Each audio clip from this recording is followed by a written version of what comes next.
ফজরের আগে এবং ফজরের পরে যে সময়টা, দিন এবং রাত 24 ঘন্টার মধ্যে এই সময়টা, বিশেষ করে সূর্য ওঠার আরো পর পর্যন্ত চাষের সালাতের আগ পর্যন্ত পুরা সময়টা, এই সময়টা আল্লাহ রাব্বুল আলামিনের কাছে অনেক গুরুত্বপূর্ণ। কোরআনে কারিমে আল্লাহ তাআলা অনেক সময়ের নামে শপথ করেছেন এবং অনেক বস্তুর নামে শপথ করেছেন। আল্লাহ তাআলা তিনি কোনো কথা বলার জন্য শপথ করার কোনো দরকার নাই। আমরা সাধারণত শপথ করি কেন? যে আমার কোনো কথা এটা যদি কেউ বিশ্বাস না করে, অবিশ্বাস্য কোনো কথা বলতে হলে আমরা শপথ করে বলি আল্লাহর শপথ, এর মানে আমার কথাটা সত্য। আল্লাহ রাব্বুল আলামিনের কথা তো লা রাইবা ফি, তার কথার ব্যাপারে কোনো সন্দেহ করার সুযোগ নাই। তারপরও তিনি শপথ করে মাঝে মধ্যে অনেক কথা কোরআনে বলেছেন। কেন?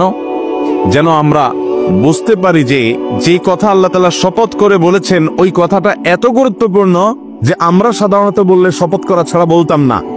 এটার গুরুত্ব বোঝাবার জন্য শুধুমাত্র তিনি শপথ করেছেন, না হলে শপথ করার কোনো প্রয়োজন ছিল না। আল্লাহ রাব্বুল আলামিন কোরআনে কারীমের বেশ কয়েকটি জায়গায় সকালের সময়টার নামে শপথ করেছেন।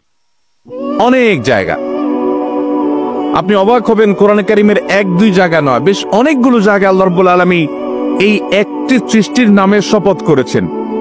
অন্য কোনো বিষয় এরকম সচরাচর পাওয়া যায় না যে গোটা কোরআন জুড়ে আল্লাহ রাব্বুল আলামিন এই একটি বিষয়ের নামে অনেক জায়গায় শপথ করেছেন, এরকমটি পাওয়া যায় না।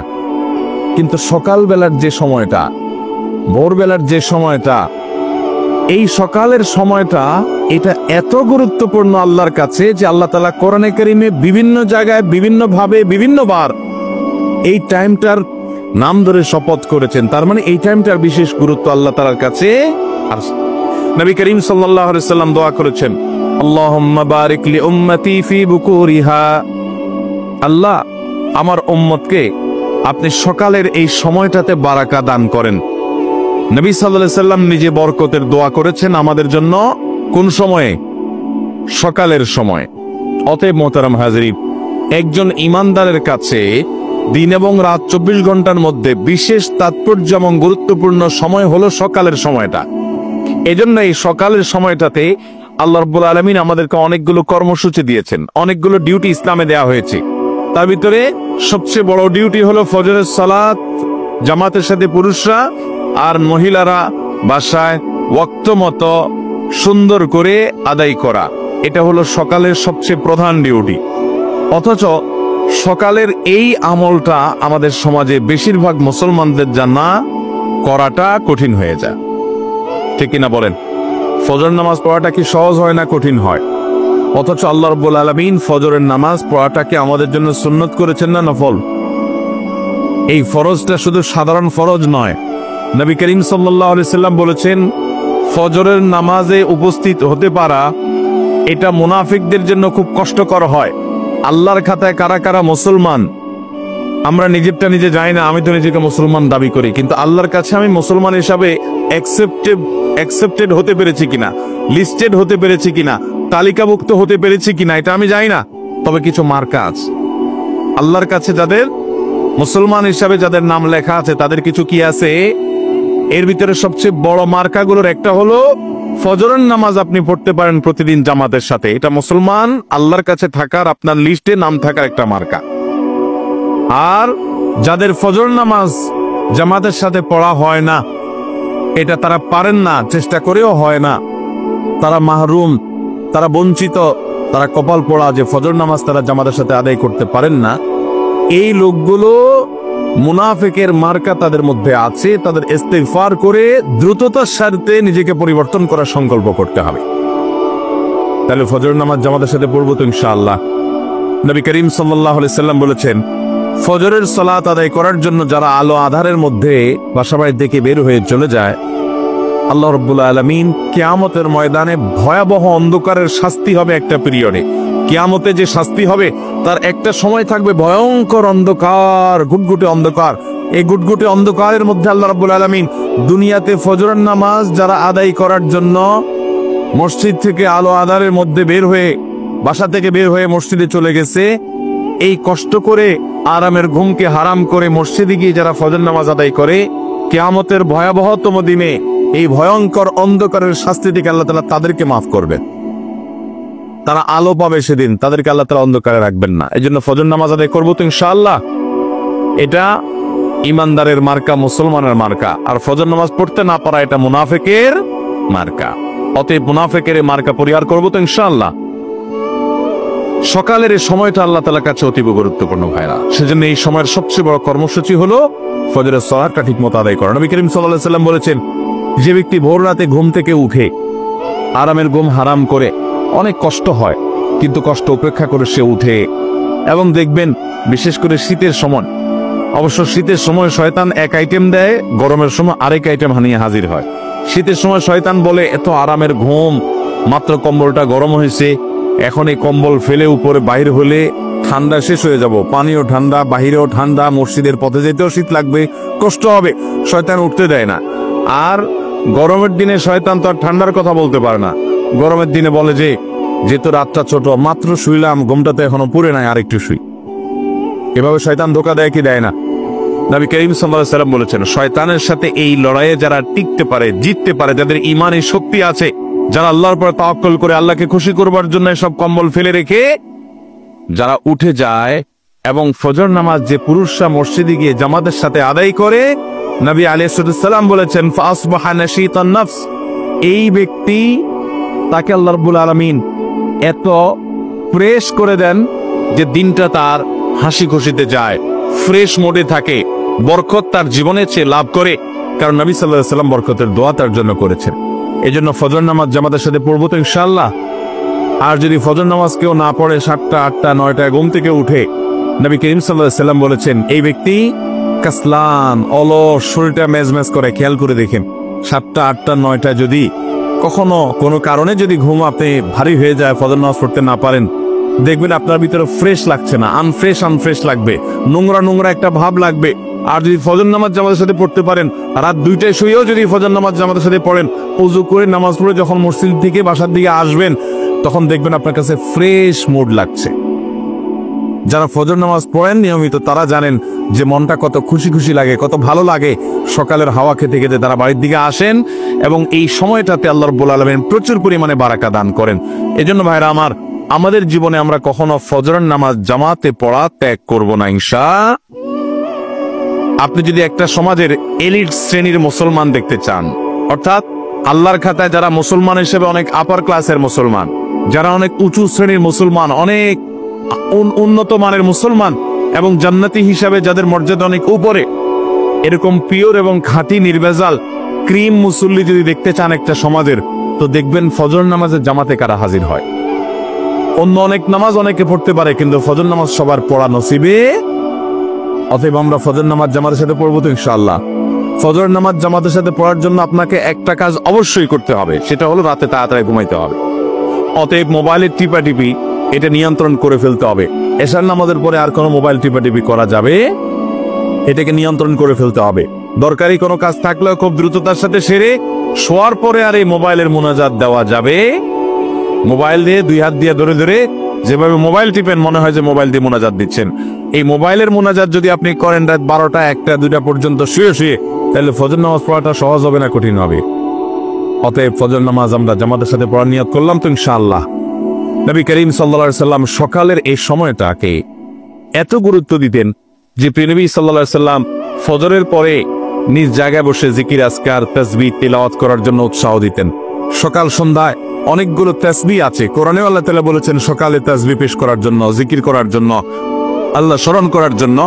এজন্য আমরা এই আমলটা করব। বিশেষ করে ফজর নামাজের পরে কেউ যদি জায়নামাজে বসে থাকে এবং এশাকের সময় হওয়া পর্যন্ত, সূর্য ওঠার 15-20 মিনিট পর পর্যন্ত বসে বসে জিকির, আজকার, তাসবিহ তেলাওয়াত করে, এবং 2 রাকাত এশাকের নামাজ এরপর যদি সে আদায় করে, আল্লাহ রাব্বুল আলামিন তাকে একটা পূর্ণাঙ্গ হজের সওয়াব দান করে। এবং আল্লাহ রাব্বুল আলামিনের এই বিশাল বড় নিয়ামত এবং পুরস্কার লাভের জন্য নবী করিম সাল্লাল্লাহু আলাইহি সাল্লাম এবং সাহাবা একরাম ফজরের পরে বসে জিকির আজকার করতেন। এরপরে নবী করিম সাল্লাল্লাহু আলাইহি সাল্লাম সাধারণত অন্যান্য অনেক সাহাবীদেরকে নিয়ে বিভিন্ন কথা, দরকারি প্রয়োজনীয় কথা বলতেন, অন্যান্য আমল করতেন, সালাতুদ দুহা আদায় করতেন, কিন্তু ঘুমাতেন না। কিন্তু আমাদের সমাজে আজ বেশিরভাগ মানুষ, শহরে তো বটেই, গ্রামেও আজকাল এই বদভ্যাস হয়ে গেছে যে ফজরের পরে না ঘুমাইলে হয় না। ঠিক কিনা বলেন? অনেক মানুষ আছে যে ফজরের পরে না ঘুমাইলে তার হয় না। সে রাতে না ঘুমাই থাকতে পারে, মাগার ফজরের পরে তাকে ঘুমাইতে। ভাইরা আমার, যে সময়ে আপনার জীবনে বরকতের দোয়া নবী করিম সাল্লাল্লাহু আলাইহি সাল্লাম করেছেন, ওই সময়টাকে কাজে লাগাতে হবে। আপনি একজন কর্মজীবী, ফজর নামাজ পড়ে দোয়া জিকির আজকার তেলাওয়াত ইরশাদ করে আপনি দ্রুত কাজে নেমে যান। আপনি একজন কৃষক, আপনি মাঠে নেমে যান। আপনি যেই কোনো পেশার মানুষ হন, এমনকি স্টুডেন্ট যারা আছেন আমাদের দেশে, ছাত্র ভাইদেরকে দেখা যায় তারা রাত 12টা 1টা 2টা পর্যন্ত জেগে জেগে পড়ে, চোখ লাল করে ফেলে, এরপরে যে ঘুম দেয়, এক ঘুমে সকাল 8টা 9টা বাজে উঠে। ঠিক কিনা বলেন? এটা কোনো আদর্শ শিক্ষার্থীর জন্য, তাদের পড়ালেখা করার জন্য কোনো আদর্শ সময় হতে পারে না। এদেশে হেফজখানাগুলো দেখবেন, ছোট ছোট বাচ্চা ছেলেরা কোরআনে কারিমের 30 পারা অল্প কিছুদিনের মধ্যে তারা মুখস্থ করে ফেলে। তাদের পক্ষে পুরো 30 পারা কোরআন মুখস্থ হয়ে যায়। তারা কোরআনকে নিজের মধ্যে রপ্ত করে ফেলতে পারে খুব অল্প সময়ের মধ্যে। তাদের এই কোরআনকে দ্রুততম সময়ে মুখস্থ করে ফেলার পেছনে একটা অন্যতম বড় কারণ হলো তাদের এই পড়াশোনার টাইমিংটা। বাংলাদেশের সমস্ত হেফজখানা মাদ্রাসাগুলোতে দেখবেন এশার পরে 1-2 ঘন্টার মধ্যে তারা ঘুমিয়ে পড়ে। 9টা 10টার ভিতরে প্রায় শতভাগ হেফজখানার ছাত্ররা শুয়ে পড়ে এবং তারা উঠে যায় ভোরে ফজরের আগে। ফজরের আগে যে উঠে 10টা 11টা পর্যন্ত তারা আর ঘুমায় না। ফজরের আগেও পড়ে, ফজরের পরেও পড়ে। আর রাতভর যখন 6-7 ঘন্টা ঘুম হয়, তখন এই ঘুম থেকে উঠার পর মাথাটা সম্পূর্ণ, ব্রেইনটা সম্পূর্ণ ফ্রেশ থাকে। তখন যা পড়ে সেটা রপ্ত হয়ে যায়, খুব দ্রুততার সাথে মুখস্থ হয়। অন্য সময় যেটা মুখস্থ করতে 2 ঘন্টা লাগে, সকালবেলা বা ভোরবেলা মুখস্থ করতে সেটা 1 ঘন্টায় যথেষ্ট হয়। অতএব সকালের এই সময়টাকে আমরা কদর করবো তো ইনশাআল্লাহ। এই সময়টাকে কদর করতে হলে রাতে তাড়াতাড়ি ঘুমাইতে হবে। মাহফিলের মৌসুমে একটু কষ্ট হয়, এর বাইরে অন্য সময় আলহামদুলিল্লাহ আমরা আমাদের বাসা বাড়িতে এটা আমল করার চেষ্টা করি যে রাতে দ্রুততার সাথে সময় তাড়াতাড়ি বিছানায় চলে যাওয়া। নবী করিম সাল্লাল্লাহু আলাইহি সাল্লাম সম্পর্কে আম্মা জানা আয়েশা বলেছেন, কানান নবী সাল্লাল্লাহু আলাইহি সাল্লাম ইয়াকরাহুন নাওম ক্বাবলা আল ইশা ওয়াল হাদিস বাদা। নবী সাল্লাল্লাহু আলাইহি সাল্লাম এশার আগে কথাবার্তা বলা, গল্পগুজব করা, এশার আগে ঘুমানো তিনি এটা অপছন্দ করতেন। আর এশার পরে কথাবার্তা বলা, গল্পগুজব করা, আড্ডা মারা অপছন্দ করতেন। অথচ আমাদের আড্ডা 24 ঘন্টার ভিতরে সবচেয়ে জমে বেশি এশার পরে। ঠিক কিনা বলেন? টেলিভিশন চ্যানেলগুলো সবচাইতে আকর্ষণীয় প্রোগ্রামগুলো সব রাখে কখন? কারণ রাতে তাড়াতাড়ি শোয়ার ফজিলতের হাদিস আপনি না জানলে কি হবে, ইবলিস আপনার চাইতে আগে জানে। যেহেতু আপনাকে আমাকে জাহান্নামে নেওয়া ইবলিসের সবচেয়ে বড় এজেন্ডা, এই জন্য আমাদের ক্ষতি করার জন্য হাদিসে যেটাকে যত বেশি গুরুত্ব দিছে, ইবলিস ওইটা আমাদেরকে দিয়ে তত বেশি ভায়োলেশন করায়, লঙ্ঘন করায়। এই জন্য দেখবেন এশার পরে আড্ডা মারতে যে মজাটা হয়, অন্য কোনো টাইমে আড্ডায় এই মজা হয় না। ভাইরা আমার, এই জন্য আমাদেরকে প্রতিজ্ঞা করতে হবে যে আমাদের যত কাজ কাম আছে সব এশারের মধ্যে সারতে হবে, এশারের পর দ্রুততার সাথে শুইতে হবে, তাহলে আর সকালে ঘুমানোর দরকার হবে। সকালের এই সময়টাতে আল্লাহ তাআলা বরকত দান করেন। নবী সাল্লাল্লাহু আলাইহি সাল্লাম দোয়া করেছেন, আল্লাহুম্মা বারিক লি উম্মতি ফি বুকুরিহা, আল্লাহ আমার উম্মতকে সকালবেলার সময়টাতে বরকত দিয়েন। যে সময় আল্লাহ নবী বরকতের দোয়া করেছেন, ওই সময় আপনি ব্যবসা করলে ব্যবসায় বরকত হবে, আপনি কৃষি কাজ করলে সেখানে বরকত হবে, আপনি পড়ালেখা করলে সেখানে বরকত হবে, আপনি আমল করলে, জিকির আজকার তেলাওয়াত করলে সেখানে বরকত হবে। আপনি সকালের এই সময়টাতে যাই করবেন সেখানে বরকত হবে, কারণ সেটা বরকতের দোয়া করেছেন কে? নবী করিম সাল্লাল্লাহু আলাইহি। আমাদের অনেকের জীবনে কোনো বারাকা নাই ভাই।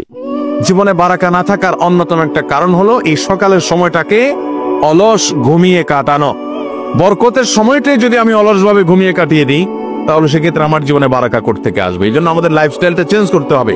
হ্যাঁ, কারো রাতে ডিউটি আছে, তিনি রাতভর ডিউটি করেন বাধ্য হয়ে, তাহলে সেক্ষেত্রে দিনের বেলা তাকে ঘুমাতে হয়, এটা ভিন্ন কথা। কিন্তু অযথা অকারণে গভীর রাত পর্যন্ত আপনি জেগে থেকে এরপরে সকালে ঘুমালেন, নবী করিম সাল্লাল্লাহু আলাইহি সাল্লামের সুন্নাহর খেলাফ। এটি অনেক ওলামায়ে কেরাম ফজরের পরে একান্ত অসুস্থ মানুষ, একান্ত রাতে ডিউটি করেছে, এরকম ওযর ছাড়া অলস হয়ে শুয়ে থাকাটা, ফজরের পরে শুয়ে থাকাটাকে মাকরুহ বলেছেন অনেক ইমামগণ। অতএব এই সময়টার কদর করবো তো আমরা ইনশাআল্লাহ। আল্লাহ আমাদের সবাইকে কদর করার তৌফিক দান করো।